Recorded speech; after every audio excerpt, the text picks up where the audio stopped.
What's up, my friends? Welcome to another episode of the Recovery Couch. And today we're honored to welcome a truly unique voice in the world of healing and transformation. Raj Khedun, founder of Keep Fit Kingdom, all the way from the United Kingdom. Keep Fit Kingdom is not your typical wellness brand. They're on a mission to help people transform their lives from holistic methods rooted not in pharmaceuticals, but in unconditional love, electromagnetism, and the power of the human spirit. Their approach is expansive, metaphysical, and deeply compassionate, focused more on coaching and consciousness than restricted labels or prescriptions. Raj brings a fresh, forward thinking energy to the conversation around health, blending science, spirituality, and practical tools for real transformation. His team is dedicated to helping people heal from the inside out, reminding us that the true wellness is not just physical, it's also emotional, mental, and deeply personal. We're excited to dive into this conversation about whole person healing, what it means to live in alignment with love, and why Raj believes we're all capable of becoming the highest version of ourselves. Raj Khedun, my friend, Thank welcome to you. the What an Recovery Couch. introduction, Brandon. That was amazing. I think Yeah. that's the most extensive introduction I think I've ever had. Praise the Lord, man. So tell us about Keep Fit Kingdom. What are you guys doing? And just where your heart's at Can for I give you a bit people. of a Genesis backstory? Yeah, because I think Yeah, that will help absolutely. give context and kind of dial in why, especially why you should never give up on your dreams that you have as a child, because there's something given to you from, from God, from a transcendent power, from Christ. And you should always seriously investigate those things. You know what I mean? Don't let them go, because they're the dreams that you're supposed to do something with. So I will tell you how it all started for me. I was 3 years old. My mother takes me to nursery school in London for the first time, where I was born. And we have a look around the playground and the classrooms and this and that. We end up in the library. And for some strange reason, I pulled two books off the bookshelf. The first two books I ever picked up in my life was one about dinosaurs and one about planets. It wasn't like the Mr. Happy, Mr. Sad and all those books, or the Thomas the Tank Engine. It wasn't that. It was dinosaurs and planets. I was like, for whatever reason, these images remained sharply etched on my memory throughout my entire life and influenced me more than my entire schooling did, if you can, fathom that. And the reason I was so interested in dinosaurs was because of evolution.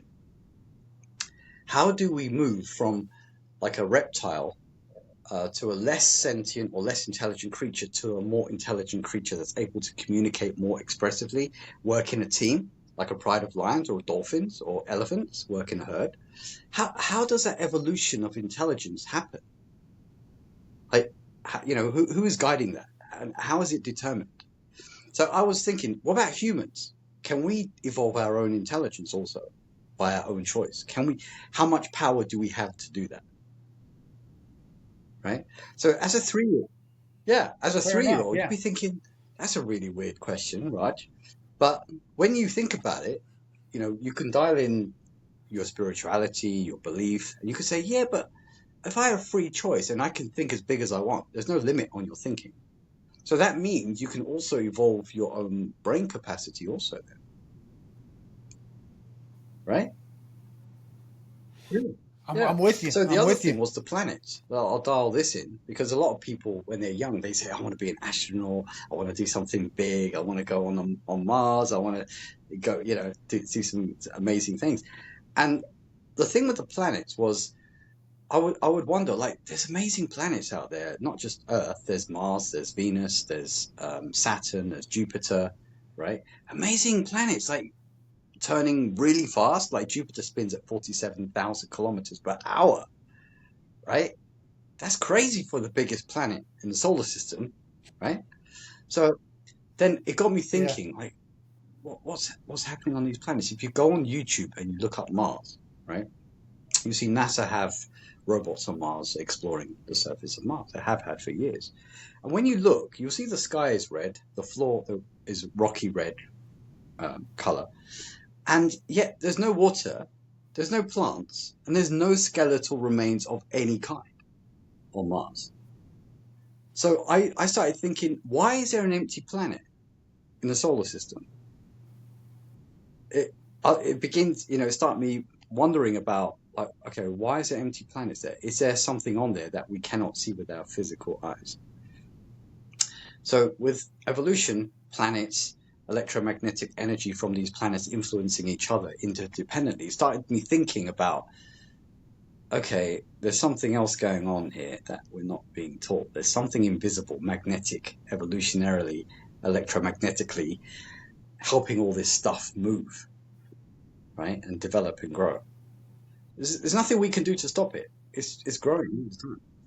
When when you say this stuff, elaborate. Intelligence, consciousness, energy. Yeah. Copy. So that's kind of a bit of a Genesis backstory. I know it's a bit of a strange one that helps dial into health and fitness, anatomy, how the body works. Why do some people get ill? Why do some people thrive and they're healthy all their life? Why do some people get addictions? Why do some people never have addictions? Why are some people radiant with strength and energy? Why are some depleted and die from diseases? So I started questioning all these things from a young age. And then I started sharing it as blogs, got 2,400 articles on Keep Your Kingdom Now. And then I got into martial arts, I got into gymnastics, I got into weight training, weightlifting. So, that kind of gives you, it's more of an extension of my experience, actually, all of this stuff. So let me see if I'm gathering this intel correctly, Raj. As a young man, as a young boy, 3 years old, you go into a library and you pick up two books. And these books have more influence on your life than everything you learned throughout your Correct. educational history. So they started a thought process in you of, okay, we're not being told everything. There's more to this from an electromagnetic standpoint. There's more to this from a higher intelligence standpoint. There's more to this from a spiritual standpoint. And whatever is crossing that bridge from these standpoints that we're not being talked about or taught about have a direct effect on our health, mental health, physical health, on whether or not we are immune or not immune, but whether or not we are subject to disease or am I gathering this intel correctly? It's a whole wide sort of inquiry about what causes differences in human beings and their life experience, right? Because everybody deep down, they innately want to be happy. They innately want to grow and expand and understand to the maximum capacity about everything. I cannot see how else we can navigate in this life, you know. So, what did you learn through your research from that 3 year old boy until today, sitting on the recovery couch? What have you learned? What type of research have you found that that brings credibility to the fact that like there's a higher intelligence, there's a higher spiritual being? What type of what has Well, your research taught you? I'll tell you something that happened, and we might have, off camera when we had a little chat, I might have talked about this, because it's pretty mind blowing, and I just want to share it with everyone because it's too awesome to to be just kept to yourself. So I was 18 years old, right? You have to remember, I come from a materialistic city, London, right? So most materialistic city like New York or all these other places, Paris and whatever. And I'm thinking I'm a very proud, obnoxious person, yeah. And I'm just being honest, right? I was obnoxious. I was pretty egotistical. I will say that. And because I had everything, I was materialistically had everything. Like didn't have to work hard, didn't have to do anything. I go to India for the first time when I'm 18, and I meet a full blown avatar. But if you're familiar with the concept of an avatar, it means divinity coming down in flesh, basically. A superpower coming into human form. That's what avatar means. It's a Sanskrit word. Yeah. So where James Cameron has come up with the film Avatar, and you've heard Avatar used by Steve Jobs back in the 60s with Apple Computer, that's all come from the Sanskrit word avatar. Yeah. So I meet this avatar, and I realize that I don't know anything. I know nothing. And I'm thinking I'm proud because I know some knowledge that I revised from school books that were given, but approved by the government for the little, innocent kids to study and think they know something. And I realize I don't know anything. I don't know where I've come from. I don't know where I'm going. I don't know what life is about. Don't know what happens when you die. And I don't even know how this earth was created or anything. I don't know anything. So this, At 18 years old, you didn't really even have a fundamental like hey, maybe it was either Big Bang Theory or God created the heavens and the we earth. read Darwinism in school. Charles Darwin, so, Okay. survival of the fittest, natural selection and all that. But it didn't make sense to me, if I'm honest. Because there was something else that was like, that can't be it. There's something else missing here. So when I go to India, the funny thing that happened was, this is kind of really mind blowing. I can't even now today, I'm still like amazed.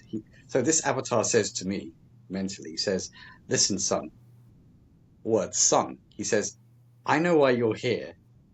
Yeah. You don't know why you're here. I'm the one who called you here. And I'm like, in my mind, telepathically, I'm going through the books, the astrology, the planets, the dinosaurs. And he says, it's me. I'm the one who called you here. I know all the things you know that you're going to unfold in this life. I already know it. That's why I've called you here, to reinforce your knowledge. I was like, Jesus, no way. He said to me, he also said this, do you remember when you was 18 or 17 and you were coming back on the noisy train from your job in London, and all these miserable people were looking at the newspapers, like as they do, very offish and kind of to themselves. And I was listening to my music on my old cassette Walkman, right? We used to have this Sony Walkman. And I hear a voice saying to me out of nowhere on a noisy train, did you know there's an evolutionary axis in man? I'm going, what? Who said that? Who said that? And I remember the words, like, it's so clear. Did you know there's an evolutionary axis in man? I'm thinking, was that you then? And he's saying, that was me. I'm the one who told you all these things. Let me ask. So you said the first time you heard the voice when you were 18, you were like, Jesus. That can be a figure of speech that people say, like, instead of saying like, holy shit, they're like, Jesus. Or you were saying Jesus. That's you. It was just like, you were talking to me the whole time in my life. Who was Avatar. you? Who's you? The Yeah. avatar. Gotcha. And in Hinduism, if you look up the yoga traditions, they call Jesus an avatar. They call Buddha an avatar. They call Moses an avatar. They're sent. So I guess what I'm trying to figure out, Raj, is like, is this avatar that you're speaking of, like a spiritual God for you? Absolutely. You can look him Okay, up. okay, It's on okay. YouTube. His name's Sai Baba. Sai Well, how do Baba. you look him up? Saibaba. Sai Baba. It means father mother. It's like a universal father mother to all human beings. So, so he says that to you. Then he starts telling you about when you're on the train in Yeah. London at 17. So you're probably going like, oh my I goodness, knew I was Lord. being watched. I knew there's some higher power watching me and telling me stuff. And when I used to talk to other people about astronomy, astrology, evolution, people would think you're talking crazy stuff. Like this stuff is not. We can't relate to this. Like just be normal. Be normal. Like be ordinary. This is scientific. That we don't. This is not for us. I'm like, but I like this stuff. I like this. I studied Tibetan Buddhism for 8 years by myself. I have all the books with all the underlinings and everything. Well, I was reading throughout the night, in the morning, 2, 3, 4, 5 o'clock in the morning. I was reading all these very esoteric, complicated Tibetan texts, Tibetan Buddhism. And that helped me understand that I'm in the wrong environment in this society. I'm in the wrong place. Yeah. So what do you do with that information? You understand I'm in the wrong environment. Now what's your Next next step is step? to understand how to evolve, how to self-evolve, how to create a system or a lifestyle that helps me evolve myself. Which is what? Meditation, yoga, breathing practices. That's what we're going to talk about, the 3-3 metaverse breathing method. Because there are ways that you can harness electromagnetic energy, which is all around us. But when people say it's air, what do you breathe? Air. It's not just air. There's way more to it than that. There's three components. Light, electricity, and magnetism. Light, electricity, and magnetism. These components are actually the things that make your brain go. They're the things that make your body move. They're the things which give your heart and lungs ability to function, your digestive system. The water in your body is conducted by this electricity. That's why if you put someone in a bathtub and you put a wire in there, what's going to happen? That's it. But in the same way, yeah, exactly. If you ever wondered, why do our organs have water all around them? Our brain is watery, our heart and lungs, it's all water. There's a lot of water and moisture there. Why? Because it conducts this electricity around us to power these organs up. And this is So, scientifically proven. yeah. And the yogis already knew this. Imagine that. 20,000 years ago, they already knew all this. This is nothing for them.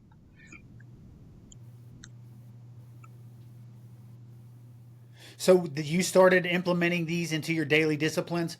I'm going to do yoga for the breathing in order to get my brain the light, the magnetism, and the air and the oxygen it needs. I'm going to start Correct. doing breathing techniques and Expand the consciousness, okay. because we have a lot. You heard a lot from the American scientists and the Russian scientists. They say we only use 10% of our brain capacity or 10% of our potential. Well, instead of keep on saying that, why don't you tell us how to access that 90% that we're not using then?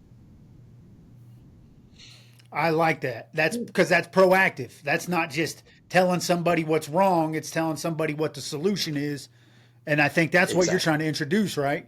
We found a solution on how to get Exactly. into that 90. And I've heard that so many times from so many different scientists. Oh, well, you only use 10% of the brain. Well, no wonder there's so many problems in society, because people aren't able to think solutions. So they're stuck in that Right? 10% darkness where the brain is actually very bright if you know how to put energy in there. They're like light bulbs. So you've got 27 billion micro light bulbs or brain cells, right? So if you can enliven them and pump them up, your whole field of awareness will just become brighter and bigger and brighter and brighter and bigger, right? Expanding your consciousness. Correct. That's what the saints have halos around their heads, right? Because of that Right? brightness of brain capacity and mental power to understand and perceive very quickly with intuition what everything is going on. You know, what's going on. They see a person, they know exactly what that person's about, what their past has been, what their likely future is going to be, what diseases they have, what challenges they have. They can see everything with this expanded brain capacity. This episode is sponsored by Greg Swartz at Remax Victory and Affiliates. Whether you're buying your first home, selling, or making a move, Greg brings integrity, expertise, and heart to every step of the journey. He's not just a realtor, he's a trusted guide who puts your needs first. Call Greg today at 937 477 8975 and let him help you find your next home. And don't forget to tell him the Recovery Couch sent you. In America, a lot of people say I can read energy. Yeah. That would be like the American equivalent of what you're saying. I can see that you've had trials and tribulations. I can see that you're living in a place of discomfort, or you're not your truest self. You're not living out of your supreme consciousness. Or I can see that like you have a really vibrant, conscious energy, Definitely. one or the other. Exactly. Is that what you're Yeah, saying? you could say the biggest thing I think we can learn, whether we're religious or not, agnostic, atheist, whatever, you could say positive and negative energy exists. I think everybody can agree with that. When you hold a battery, you always see it's got a positive pole at the top and a negative pole at the bottom. Yeah. The same with your thoughts. They're either positive or negative, right? You can choose positive ones and you become radiant and happy. You can cling to negative ones and you'll depress yourself and your immune system will take a beating and you'll feel sick eventually. So that choice is good. I got, I got years of life experience that proves that theory right. So I totally agree with Yeah. that. So would you dial in a couple of, if you wish, a couple of life experiences that made you happy because they were positive, and then a couple of ones that were negative and kind of brought your energy and your demeanor down, if you can relate. Yeah. So Raj, I shared a lot of my story with you. I was in active addiction for almost a Yeah. decade, and there was a point in time where I just truly believed that I'll never be able to overcome this. I will. I'm a loser. Uh, and when my brain started to think that way, that was when I was in big trouble because I started to believe the Yeah. negative. Yeah. And then I got into recovery, and started with this whole redemptive piece of, and the Holy Bible, Romans 12:2 says, "Do not be conformed to the ways of this world, but be transformed by the renewing of your mind." You got to change the way you think, in other words. So I started changing the way I think, which is difficult. People think this is an easy practice. It's difficult. So I didn't have a lot of money, and but I started just truly to believe, like, well, I may not be where I want to be, but I can change the way I think by being grateful for what I have. And so the gratitude and the ways that I started to think positively really have started to manifest, positivity in my life. Started this platform. I get really engaging guests like you, Raj, and I get to have great discussions. And this has all been manifested from changing the way I Oh, think. yep. Exactly. It's a magnet. Like whatever you think about over a protracted period, it develops a magnetic force that starts to attract like things, people, ideas to itself of its like nature. So if it's positive in nature, if it's optimistic, if it's upbeat, you tend to attract those books, those people, those podcasts, those things to your life. We're all living magnets, in fact, all of us. That's the electromagnetic piece that you've been talking Correct. about. So whatever you radiate is what you're going to attract. Whatever you think about and dwell on, as it says in James Allen's great book, As a Man Thinketh, whatever you dwell on in your heart, it's said in the Bible the same thing. Whatever you dwell on in your heart, you become that. So if you dwell on negation or evil, you become that. If you dwell on I'm angelic, I'm a positive force for good, I love people, I'm that way through and through. You compound that magnet the more you keep thinking about it. It compounds, compound interest. They call it the eighth wonder of the world. Right? It's like compound interests. What are your interests? What are you focused on? Right? Manifestation. Manifestation. And who wants to manifest weeds? We all want a beautiful garden. We all want roses. We all want Japanese orchids. We all want beautiful things. We don't want horrible, ugly things. Who wants that? Right? Right.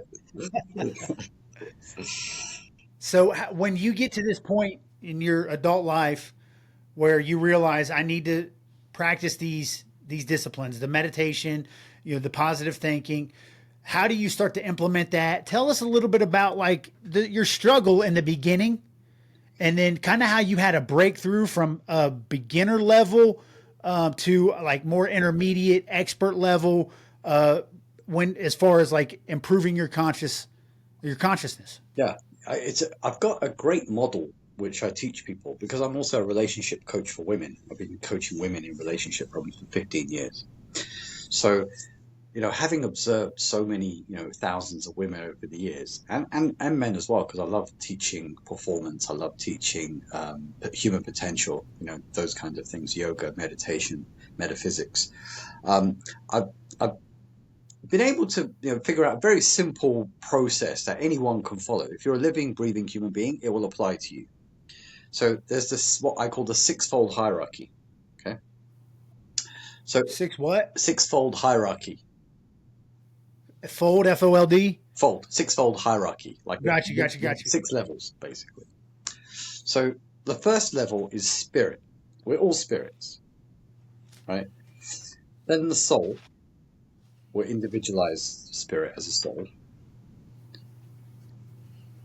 God's very generous, giving us a piece of himself.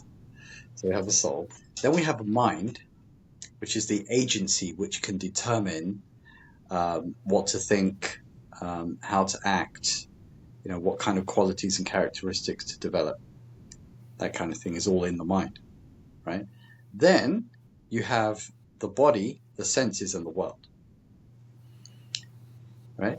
You have the body, the senses, and the world. Now, the trick is this, where it gets complicated, where it gets difficult, is that from the mind, you can decide to turn it upwards and focus on the mind power, the soul, and the spirit. Or you can turn it 180 degrees downwards and focus on the body, the senses, and the world. Hold on. So 5 is senses, Yeah, so and then 6 is the world. the world, the planet. Yeah, Gotcha. yeah. So if you've got your mind attention switched into the body, the senses, and the world, you're not going to be aware of the higher elements or the higher vibrations of the soul and the spirit, which are always there, connected with you, but you cut them off because you decided to focus on the sensory temptations of the world and all the stuff, the trinkets and the toys and the shiny bling. So you cut yourself off from the parent stem, if you like, and now you're just groveling in the primal mud, as we say, on the planet. It's a hard lesson because the school system doesn't teach you this. So They teach you the exact opposite, Raj. yeah, Perform, get rewarded for performance, and the performance is for the world, and entitlement, and so we're taught the exact opposite of this. exactly. And I see the results of that: the suffering, the confusion, the conflict, the disagreement, the squabbles, the fighting, the divorces, the lack of peace. It's endless. It never ends because the magnet of the mind is turned downwards instead of upwards, right? So you could say, in the Bible, it says, "Are you here for the world, or is the world here for you? Are you here for the world, or is the world here for you?" But it should be the world's here for you. Right. Exactly. So if the world is here for you, it means you're serving humanity and your mind magnet is turned upwards towards the soul and the spirit because you're doing God's work. But if you're doing, I know it's hard, but, call it delusion, call it Maya, call it Satan, whatever, has fooled you and now has made you focus on the body, the senses, and the world. And now you're here for the world. That's well put. The sixfold hierarchy. Yeah. It's a very simple system. It should be taught from young. Then we know how to use the mind to keep it focused upward instead of getting trapped downward. I like that. Yeah, simple, easy. If you teach it properly when a kid's young, they'll have it fixed in their mind as a proper navigation system how to conduct their behavior. Yeah, so make that applicable to what would you do daily to focus your mind up in the sixfold hierarchy as opposed to what the world teaches us and Focus focus our on mind down. right. How do you do that practically? It's when you don't know these things, it's difficult. It really is. What are the daily habits you should start to incorporate daily in your life to help you think upward as opposed to down? So you've got to first and foremost understand what the mind is. The mind is invisible, and if you go to school, you'll never have a single hours of instruction in your entire life about what is the mind. How does it work? What is its power? You will never get 1 hour in your entire 12 or 15-year schooling. And why is that? Could call it the Rockefeller model, that they want you to be a consumer and feed the consumerist system and then be buried, die, and that's it. That's your life. You never found out the truth. Well, we kept it from you. There's that. So what you need to do is understand how the mind works and how dear the mind is to you. Because it's invisible. It's beyond the senses, but it controls the senses. It's beyond the body, but it controls the body. It's beyond the world, but it controls the world. And if you don't, That's deep. it's deep. But if you don't know how to control this mind or apprehend it and know how it functions, you're not going to control your body. You're not going to control your senses. You're not going to control the world. You will be dominated by those lower aspects and you will regret it. You will die and you will feel like, what did I do apart from eat, sleep, procreate, and fight some people in the street? You talking about me? Yeah, and have a few Yeah, punch ups. You know, yeah, and God of Death is going to say, "Oh, son, come on now, you're made in my image. What are you doing there? Like, what's that all about?" You know what I mean? I don't want to. I don't want yeah. to die like that. No. You know. So he would say, "You have to behave like a son of God. Like behave in the way that I've created you as a noble, uh, immense, powerful spirit to do good on this earth for humanity." That is a very regal, positive, heroic way to think. To serve humanity, to save them from suffering. And without this knowledge, though, it's very hard to save yourself, even. Yeah. So, Yeah, I would agree. yeah. So, yeah, having understanding the mind first is absolutely key because the way I've done it, I use the mind constantly every day, constantly positive thoughts, strong affirmations, helping people as much as I can, confirming in my own consciousness the wisdom truth that I'm developing. Right. I control my senses. I don't eat. I don't take drugs. I don't smoke. I don't drink. I don't have affairs with women. I don't do any of that. Um, I I control my body. I do yoga. My body doesn't do random things that I don't want it to do. Right? I control my body. The body is controlled by the mind. The mind power can do anything with the body if you train it to do it. I've not been sick for 20 years. I've not taken medicine for 20 years. I've not seen a doctor in 20 years. Not been to a hospital. Why? Breathing methods and mind power. Yeah. So, what does that look like for you on a daily basis, Raj? You wake up. Are you routine? With the same wake up at the same time, have a morning routine, eat at the same time, do yoga at the same time? Are you very disciplined in your routine? You have to be. Regularity and routines are very, very helpful. But what's more important is the routines of the mind. What you tell yourself, how you talk to yourself. Are you your own best friend? Or do you beat yourself up with criticism and blame and negative memories that keep surfacing that you haven't forgiven yourself for? How do you use your mind? This is even more important. Bruce Lee talked about it a lot. He said, how you talk to yourself determines much of what happens in your life. So if you say, oh, I'm no good, I'm a loser, I'll never be any good, I'm a drunk, I'm a this, I'm a that, you enforce and create those vibrations that begin to confirm what you keep telling yourself, right? But if you say, I'm a good person, I'm positive, I love to help people, I share, I'm expanding every day, I'm growing in glory in God, then you attract that because you keep on saying those ideas to yourself. And so, do you in this model that you're talking about? if that's what you attract, do you eventually live just in a realm of this world where that is just completely magnetic to you? I mean, and you're not really dealing with as much of the negative stuff because you've attracted so much positive?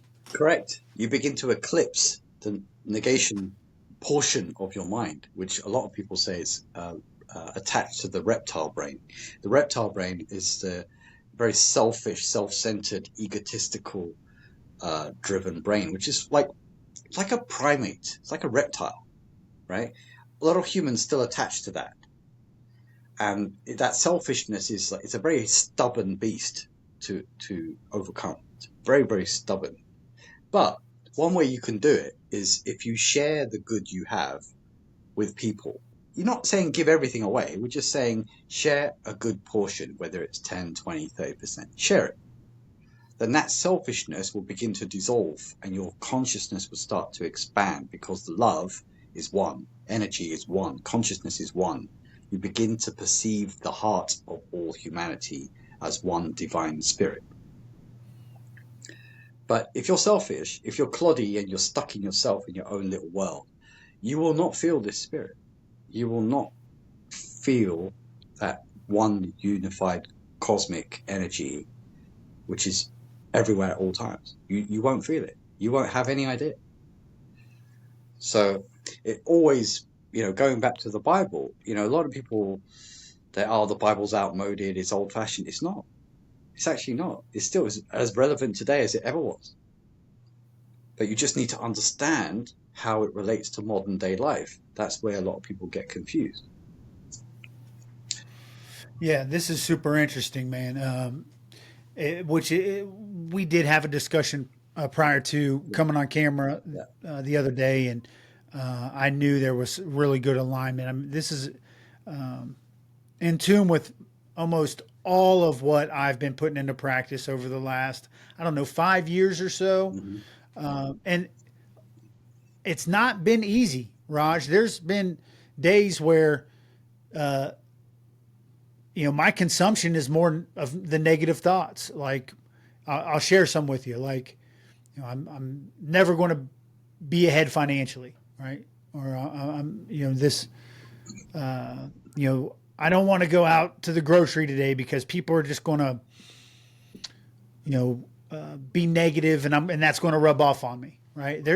So even though I practice on a regular basis, thinking positive and thinking, I am, created for good. I am, a beloved child of God. I am worthy. I manifest these things.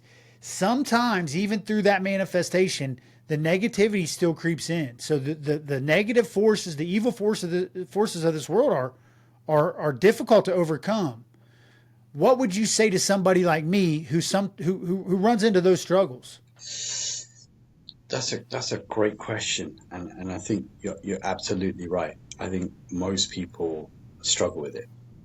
So what you really need to do is use what's really helpful. Like, you know what a rosary is, right? Rosaries, a lot of Catholics and Christians use them. In Sanskrit or in the yoga tradition, we also have a rosary of the mind. So a rosary of the mind is what we call a mantra. So a mantra is a word thought that carries power with repetition.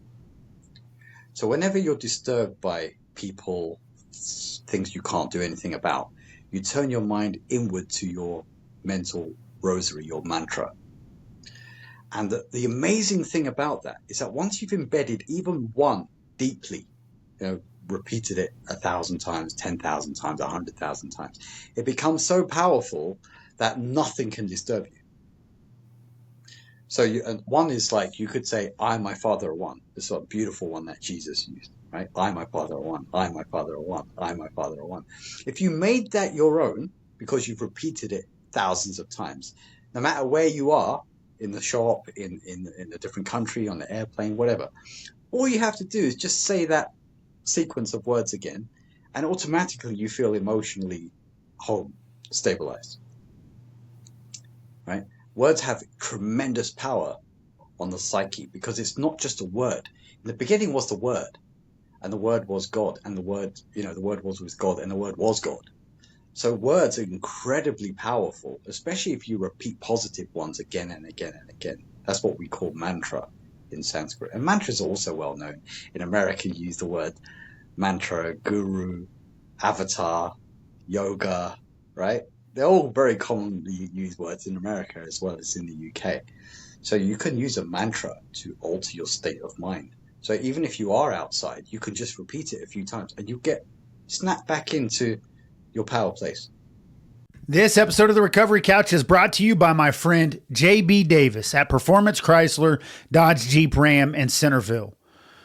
I know JB personally, and I can tell you he's the real deal. He's honest, he's dependable, and he's committed to treating people the right way. So if you're looking for a vehicle and you want to work with someone you can trust, call JB at 513-267-5225 or stop by Performance Chrysler Dodge Jeep Ram in Centerville and tell them the Recovery Couch sent you. And repeat the mantra that you think would be helpful for a first time, like somebody who is just implementing this into their life. What would be the mantra you would tell them that they should use?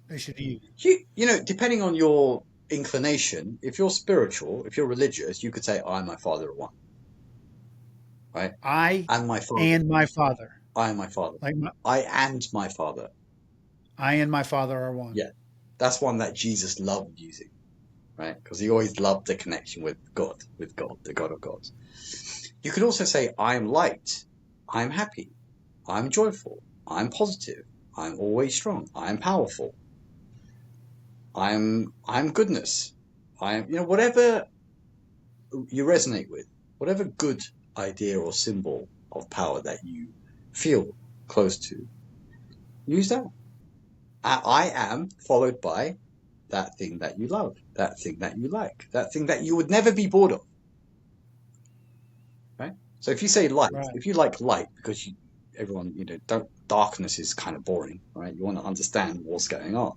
I am light, I am light, I am light, I am light. If you say that 10 times, you feel good already. I'm bright, I'm bright, I'm happy, I'm happy, I'm happy. If you say that 10 times, 20 times, 3 times a day, you magnetically shield yourself from negative vibrations. Because remember, we're electromagnetic. We have an electromagnetic aura field around our body. Right? So if you let negative people too much in your space, you're going to pick up their energy. Right? But if you're around positive people, you'll pick up their energy. So you've got to be careful about the kind of people you mix with. Because we're all like electromagnetic sponges. We pull energy from everywhere. So so you have a three something method? 3-3 metaverse breathing method, yeah. 3-3 metaverse breathing method. That's right. Is this something you practice every day? It's something from my 25 to 30 years of metaphysics and yoga practice and study that I originated it and actually invented this. So this is your own method? Correct. Wow. So tell us a little bit about that. Okay, so basically, during the pandemic, as mentioned, do coaching for women, for relationships. And during the pandemic, because they weren't able to meet and date and stuff like that. So a lot of the dating they were trying to do and keep going, it wasn't happening. Dates weren't happening. Communication was very hit and miss. So a lot of the women I was coaching getting very anxious and worried. Oh, he's not going to reply. Here's the message thread, Raj, on WhatsApp or Facebook. Let me show it to you. What shall I say? I don't know what to do. I don't know what to, all these things. And they're worrying, be very anxious, right?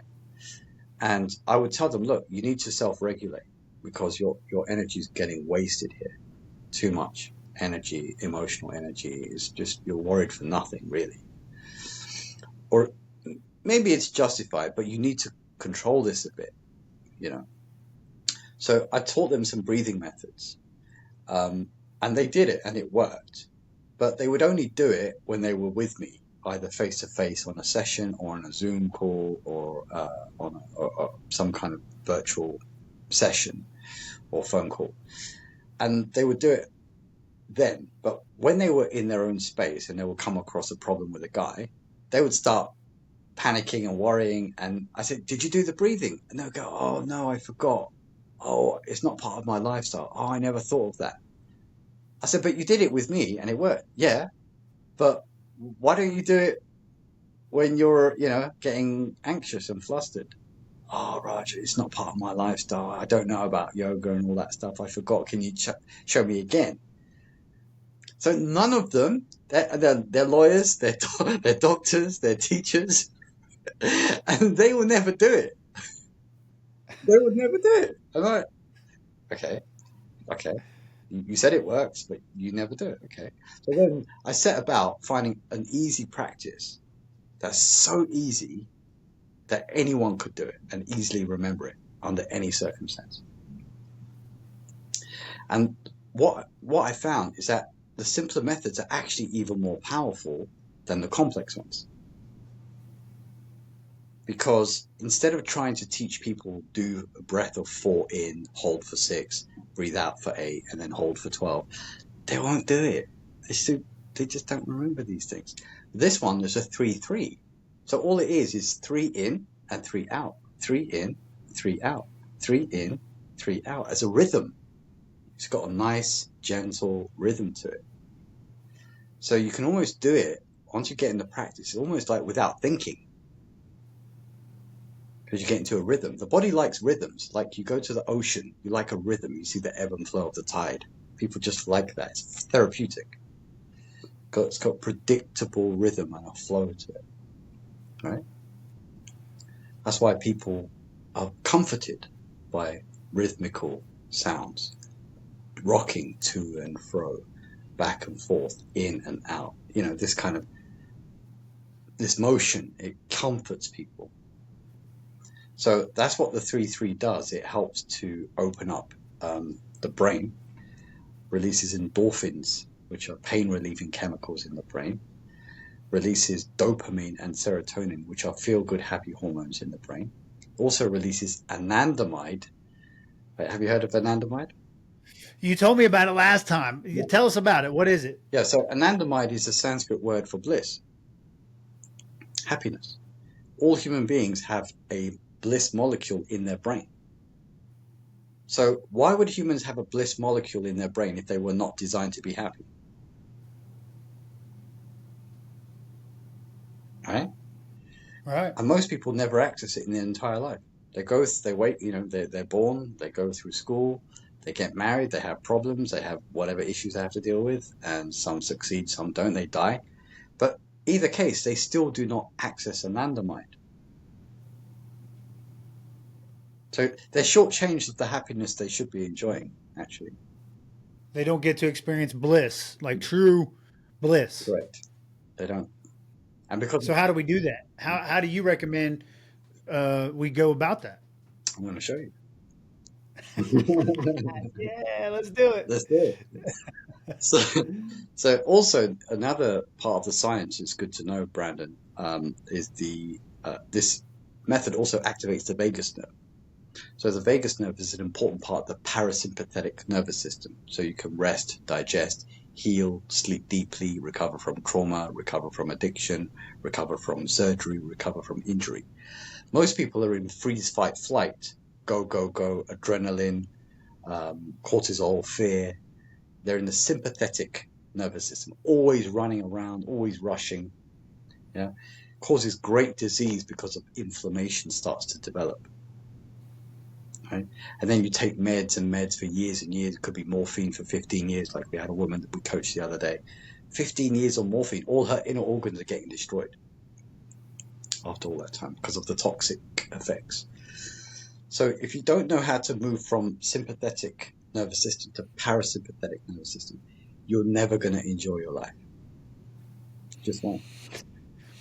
Wow. Yeah. No. I've had a lot of these discussions, but I never knew it from the nervous system's perspective, which anatomically and physiologically, neurologically, I know that all those things play a major part in how we truly feel. And oddly enough, Raj, I've been dealing with some inflammation in my back So maybe I'm kind of operating out of the sympathetic nervous system a little bit. Could you tell me a bit about it? Like, was it long-standing injury? What happened? Or, Yeah, I wouldn't say this is long standing, but it's the second time it's flared up in maybe 2 weeks, maybe 3 weeks, and it feels almost like a pinched nerve. It's kind of in the middle of my back, probably a little more towards the top than the bottom, and it feels muscular, but maybe a little nerve too. I can't tell if it's nerve or muscular. I went to an ER. I got 2 bags of IVs and thinking it might have been some dehydration issue. And the IV plus a muscle relaxer helped, but it helped for like 2 weeks. And then here I am 2 weeks later, 3 weeks later, kind of dealing with the same thing. And I did some exercise today. It felt good during exercise, but when I post exercise in my recovery phase, it's kind of feels like it's flaring up again. okay. The real reason why we have all this inflammation, and it's very common, of course, is the acidity of the blood. Now, if you look at a pH balance, it has 0 to 14, right? The optimum is to get as alkaline as possible. When you're in an alkaline state, you're less acidity, you're less acidic. So that means inflammation cannot breed in an alkaline environment, right? So where the body has inflammation, what you want to do is, of course, drink a good amount of water, but you also want to do breathing methods to alkalize the bloodstream. Yeah. When you alkalize the I haven't been yeah I haven't been doing that. yeah when you alkalize the bloodstream, disease processes and inflammation can no longer develop. But because we're not taught breathing methods in school, you're not taught that in your medical system. They don't properly show and teach you this. People continue to suffer with physical pains all their life. But as I told you, I want people to feel how I feel. I don't have any pain. I don't take any meds. I don't see any doctors. The receptionist from my doctor will call me up and say, "The doctor's angry with you, Raj." I said, "Why?" "You never come here." I said, "Well, why should I?" And they're like, "Oh, but you're not even registered anymore. You haven't been to see your doctor for so many years." And then I told her why I don't go. And then she said, "I wish I knew what you knew. So I would never need to go to the doctor." I said, "Do you want to sit with all these miserable people, like who are looking sick and coughing and spluttering all over you? Like, Yeah. who wants to spend an afternoon with that? Like, I don't. Right. With all respect, Yeah, no, no, I know. No, I know you mean no disrespect. So I do want to be, I know you have a hard stop on this recording, Raj. So we're coming close to our time. Okay. Before you go, what type of products are you offering, and where can my listeners go to find them? So the best place is to go to keepfitkingdom.com. And there's a page there called the 3-3. So it's called the 3-3 Insomnia Hack. It helps with stress, anxiety. People with insomnia fall asleep within 30 to 90 seconds, without meds, without side effects, without doctors, because it releases all these brain hormones. So, that's a great thing there's a program there. It's only like $97 or something. And it shows you what to do. Very succinct, almost instant benefits just by learning it. And you can also WhatsApp us, you can email us, you can tell us your particular challenges, and we can help make it contextual, towards your particular challenges. So we can help with that as well. And then if you'll share that a link to the website with me, then I can put that in the show notes for any of the listeners, so they can just have a one-click link that can take you right to where they can learn more about you and what you're doing, and Keep Fit Kingdom, and just the unbelievable heart that you guys have to help other people. It's my favorite thing about what you're doing, Raj. Yeah. And then how research based, anatomically based, physiologically, neurologically based, scientifically based, evidence based, everything that you guys do on your end, how rooted it is in research. So Yeah. I'm so grateful for this conversation. Here's what I'd like. Let's keep in touch, man. Yeah, absolutely, man. Yeah, And as uh, things progress, we can maybe hop on another podcast if well, you're interested in that. absolutely. I'd love that. I'd really love that. Yeah. So Big mission. I'm so grateful for you, Raj. I want to thank you so much for coming on the podcast. To all the listeners, please go check out what they're doing at Keep Fit Kingdom. They're doing unbelievable work, and they're doing it for people like you and me who need it because they just have good hearts, servants' hearts, and we love that about you, Raj. Any last words specifically for anybody out there listening who's in addiction recovery? Yeah, addiction recovery. It's a tough battle, but definitely don't give up and understand how breathing creates neuroplasticity, where you can create changes and reprogram the mind towards positive, constructive habits, so that you can, leave that old destructive stuff behind and embrace, brighter, more, hopeful habits for the future. Well, it can be done. Don't give up. Thank you so much, Raj. So grateful to have you, brother. Thank you. And don't forget to like and subscribe and comment. Find the link to Keep Fit Kingdom in the show notes, and we will talk to you soon. Ciao.